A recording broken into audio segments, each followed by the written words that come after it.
देखिए, आपका main topic है कि अगर कोई बच्चा जन्म लेगा तो जन्म के बाद कैसे कोई बच्चा लड़का होगा या फिर कोई लड़की होगी, ये आपका मेन टॉपिक है जिसमें आपको समझना है। यानी इसको अंग्रेजी में कहेंगे sex determine in human male और ह्यूमन मेल, यानी इसको कहेंगे कि मनुष्य में लिंग निर्धारण, यानी कैसे कोई बच्चा जन्म के बाद या तो लड़का पैदा होगा या लड़की पैदा होगी। ठीक है, तो देखिए यहाँ पे दो तरह का हम गोल फिगर बनाए हैं, एक मेल है और एक क्या है, फीमेल है। तो मेल में गुणसूत्रों की संख्या 44 प्लस XY होता है। ठीक है, 44 प्लस XY होता है। अगर कोई फीमेल होगी तो उसमें गुणसूत्रों की संख्या 44 प्लस XX होगा। उसमें मेल के अंदर जब बात करेंगे तो मेल के अंदर शुक्राणु होते हैं, दो तरह के शुक्राणु, एक 22 प्लस X वाला, एक 22 प्लस Y वाला। लेकिन फीमेल की बात करेंगे तो इसमें सारा अंडाणु एक ही तरह के होता है, यानी 22 प्लस X वाला, 22 प्लस X वाला। कोई भी महिला अपने जीवन काल में करीब करीब 400 अंडाणु बाहर निकालती है। कितना 400। और लेकिन पुरुषों में स्पर्म का कोई संख्या अनगिनत है, जितना चाहे स्पर्म की संख्या आपको मिलियन में होता है।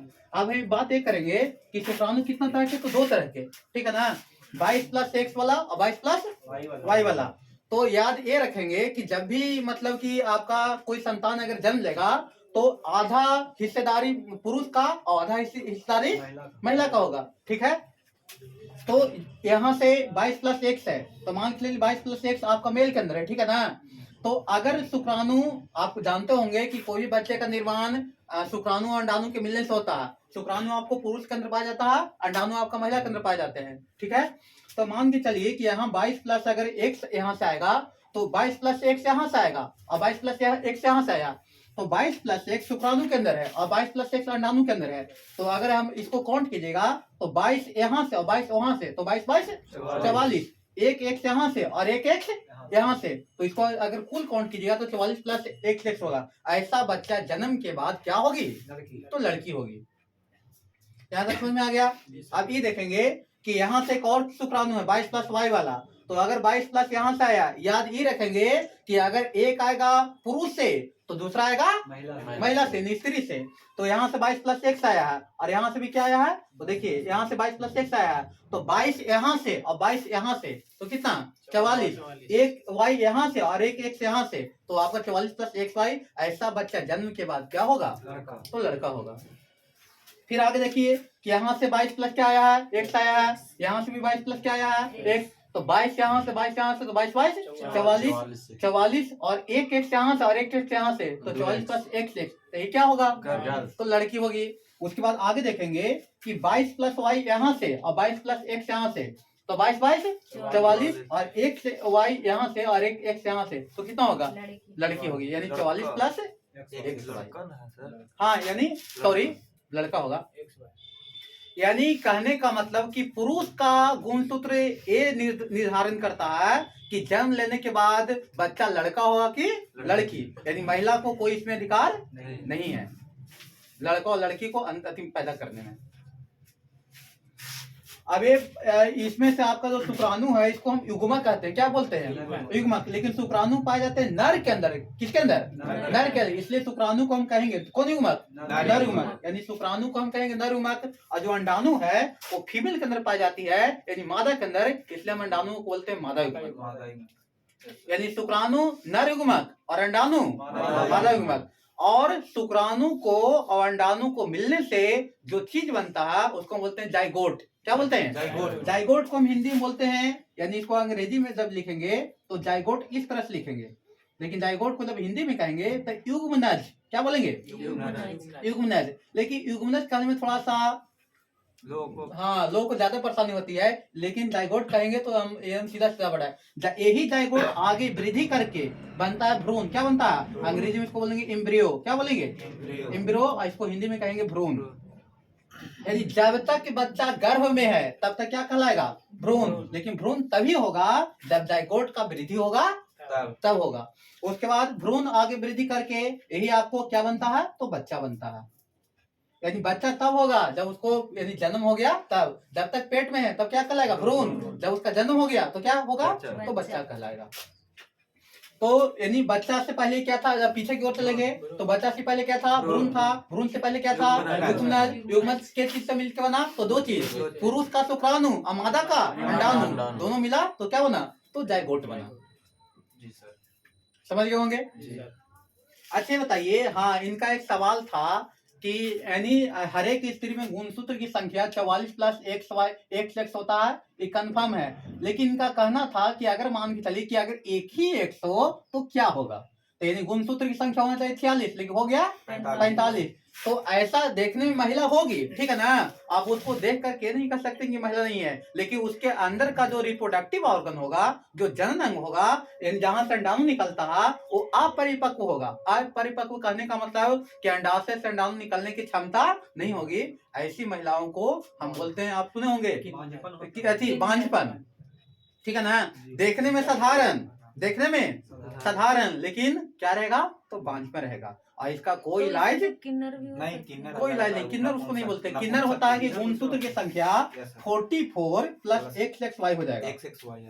अगर 44 प्लस XXY है तो ऐसी जो ऐसा जो होगा ये किन्नर होगा। X लक्षण है मादा का, Y लक्षण है पुरुष का, ठीक है ना, लेकिन मादा का दो लक्षण आ गया है, नहीं X हो गया तो 2X हो गया है, ठीक है ना, इसको हम बोलेंगे किन्नर। किन्नर को ना तो हम कह सकते हैं मेल और ना कह सकते हैं फीमेल, ठीक है ना, यानी किन्नर जो है, ये करो बताए कि मतलब एक ही साथ लड़का लड़की वो जब होता था एक हाँ। ही साथ नहीं ऐसा होता है कि मतलब गर्ल्स भी बॉयज भी होता है। हाँ एक बात और कि जुड़वा बच्चा जन्म कैसे होता है, जुड़वा दो तरह के होते हैं, ठीक है ना, एक जुड़वा होता है मोनोजाइगोटिक, क्या होता है मोनोजाइगोटिक, एक होता है डाइजाइगोटिक। डाई माने, हाँ डाई का मतलब जैसे मान के चलिए कि ऐसा हम आपको बताए थे कि शुक्राणु को और अंडाणु को निकलने से, शुक्राणु को अंडाणु को मिलने से आपका जायगोट जन्म पैदा होता है, ठीक है ना, तो हर कोई जानता होगा कि जो आपका अंडाशय है, अंडाशय से एक अंडाणु बाहर निकलता है, ध्यान रखिएगा कि अंडाशय की संख्या 2 होती है, ठीक है ना, एक होता है गर्भाशय के बाएं साइड में, एक गर्भाशय के दाएं साइड में। तो अगर इस महीना, अगर मान के चलिए कि अभी कौन सा महीना जनवरी है, तो जनवरी महीना में अगर बाएं से निकलेगा तो फरवरी में दाएं से निकलेगा, कभी यानी हर एक महीना में आपका एक अंडाणु निकलता है, अगर अभी बाएं से तो अगला बार दाएं से, ठीक है ना, लेकिन कभी कभी बाई चांस ऐसा हो जाता है कि आपको दोनों तरफ से अंडाणु निकल जाता है, तो शुक्राणु की संख्या तो मिलियन में होता है, ठीक है ना, शुक्राणु तो उसको निषेचित कर ही जाएगा, तो अगर एक शुक्राणु एक अंडाणु को निषेचित किया है तो एक जायगोट होगा, अगर दूसरा अंडाणु दूसरा शुक्राणु से निषेचित किया है तो फिर आपको दो जायगोट होगा। तो जब दो जायगोट होता है, ठीक है ना, तो आपको इसी को बोलते हैं हम लोग जुड़वा।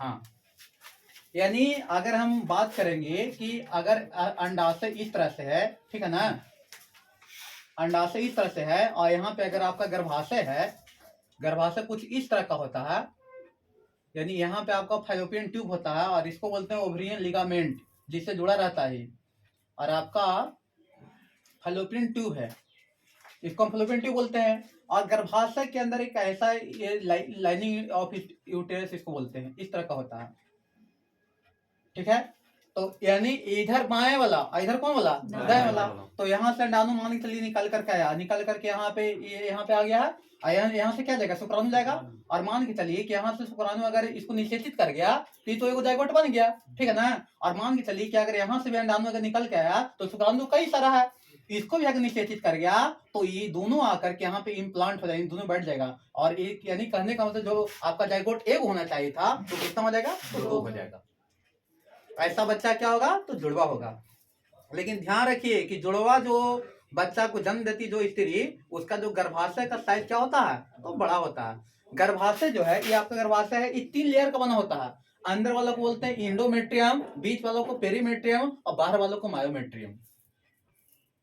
अंतःस्तर यानी आपका ये जो है, इसको बोलते हैं हिंदी में से अंतःस्तर, ठीक है ना, यही क्या करेगा कि जैसे देखे होंगे कि अगर जायगोट यहाँ पे हो गया, अगर निषेचन हो गया तो निषेचन होने के बाद आपका जो अस्तर है ये और मोटा होते जाता है, ठीक है ना, और मोटा होने के बाद मतलब कि इसको क्या करता है, तो सुरक्षा प्रदान करता है, जो गर्भ आगे चल के जो विकसित होता है उसको सुरक्षा देता है। लेकिन मान के चलिए कि अंडाणु शुक्राणु का निषेचन नहीं हुआ, ठीक है ना, जैसे मान के चलिए कि कोई अगर सेक्सुअल इंटरकोर्स बनाएगी तब ना निषेचन होगा, लेकिन अगर कोई फीमेल अगर मेल से सेक्सुअल रिलेशन नहीं बनाया तो अंडाणु जो निकल करके यहाँ आया है, ये 36 घंटा इंतजार करने के बाद अंडाणु बेकार हो जाता है।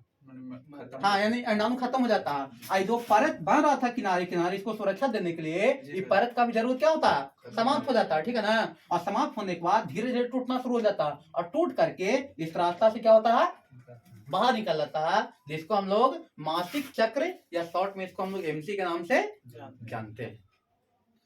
तो एक कब इंतजार करता है सर, एमसी के पहले मतलब बाद में? जैसे यहाँ पे देखिए, जैसे यहाँ से अंडाणु निकला, ठीक है, जी सर। अंडाणु निकलता है मासिक यानी 14वां दिन, ठीक है ना। महीना के 14। हाँ, महीना नहीं, जिस दिन मासिक चक्र शुरू हुआ, जी सर, ठीक है, तो उसको उसको खत्म होने में तो मान के चलिए कि 4 से 5 दिन तो लगेगा, ठीक है ना। उसके 14वां दिन ये निकलता है। हाँ, निकलता है, और निकल करके यहाँ पे मान के चलिए कि 36 घंटा तक इंतजार किया। अगर इस 36 घंटा के अंदर अगर कोई पुरुष से सेक्सुअल रिलेशन ही बना ली, ठीक है ना, तो यहाँ से क्या चलेगा, शुक्राणु चल जाएगा, और शुक्राणु अंडाणु को क्या करेगा, निषेचित कर जाएगा, और वो जो औरत है, वो जो अति स्त्री है, वो क्या हो जाएगी, तो गर्भवती हो जाएगी। और महीना में एक ही बार निकलता है? हाँ, महीना में एक ही बार निकलता है, 14वां दिन। 14वां दिन कंफर्म है, लेकिन हो सकता है कि 15वां भी हो, लेकिन 14वां दिन ज्यादा चांस रहता है।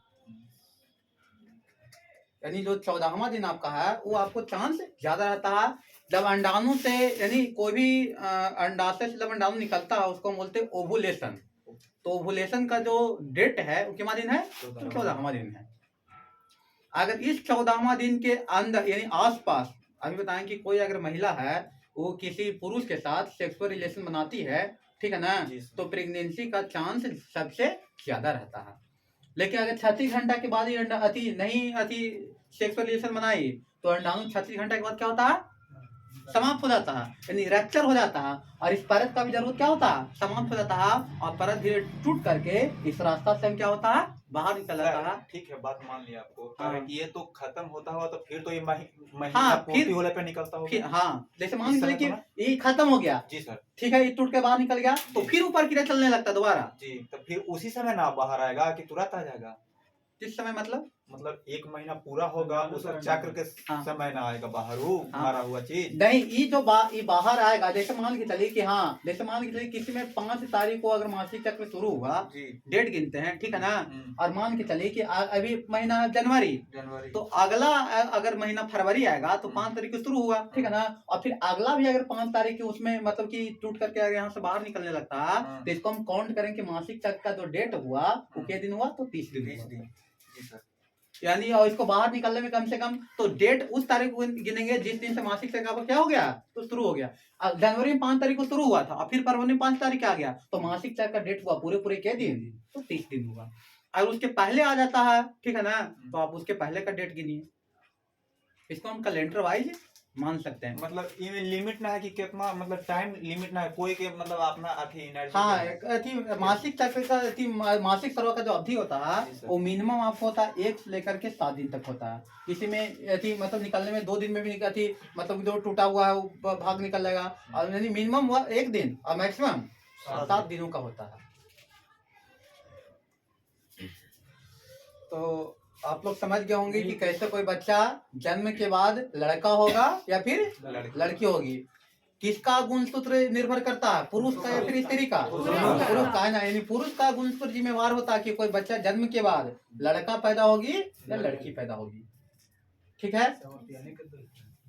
हाँ, यानी लेकिन सब दोष थी हमारा जो समाज हो किसको दोष देता है, तो महिलाओं को है ना, यानी गलती किसका है, तो महिला का। लेकिन ऐसा कहना क्या है, तो बिल्कुल गलत है। 100%। जो अनपढ़ रहेगा है ना, जो नहीं पढ़ा लिखा होगा वही ऐसा कर सकता है, लेकिन जो पढ़ा लिखा इंसान हो, वो जो पढ़ लिया उसको जान गया है कि पुरुष की जिम्मेवार है किसके लिए, तो लड़का पैदा हो रहा है या पुरुष भी कैसे गलती ठहरेगा सर, उनका जान रहा है लोग। हम वो नहीं कर रहे हैं, हम ये कह रहे हैं कि अगर कोई कहता कि मतलब महिला जिम्मेवार है जी, तो महिला जिम्मेवार नहीं है। कोई जिम्मेदार नहीं है इसका। हाँ। यानी कहने का मतलब कि साइंस के हिसाब से पुरुष का गुणसूत्र जिम्मेवार है, कोई बच्चा लड़का पैदा हो रहा है या लड़की पैदा हो रही है।